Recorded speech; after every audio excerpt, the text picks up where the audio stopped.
Најголем дел од повредените од пожарот во Кучани се прегледани и одат на соодветно лекување, односно физикална терапија. Уште мал број пациенти треба да се прегледаат, вели директорката на Универзитетската клиника за реконструктивна и пластична хирургија, која денеска беше во Кочанската болница.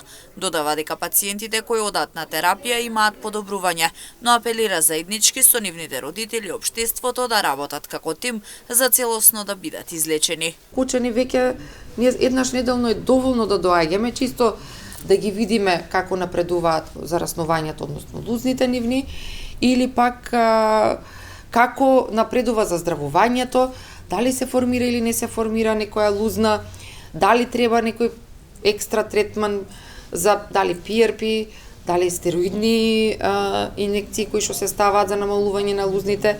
Значи има и други начини на кои што тоа ќе се понатаму ќе се лекуваат. Друго, пациентите сите гледам дека од физикалната веќе напредуваат и со сите нивни движења. Се многу подобри, значи за една недела некои што веќе кратко биле овде, они веќе имаат драстично подобрување во нивната функција. Дел од повредените пак не сакаат да го продолжат своето лекување во државата, туку сакаат да останат во странство. Директорот на Фондот за здравство вели се разговара за да може да се продолжи третманот таму. Има дел од пациенти што не сакаат да бидат третирани во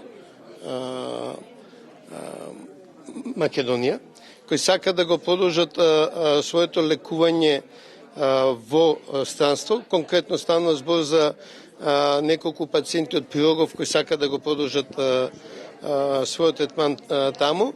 Ние сме во комуникација со Пирогов за да ги чистиме и појасниме некои детали околу натамошниот третман. Во Кочанската болница одат лекари од Скопје и Штип кои помагаат на пациентите во нивните терапии со цел да не морат тие да одат за Скопје. Процесот на лекување е долг и мора да се следи постојано со цел резултатите да бидат задоволителни.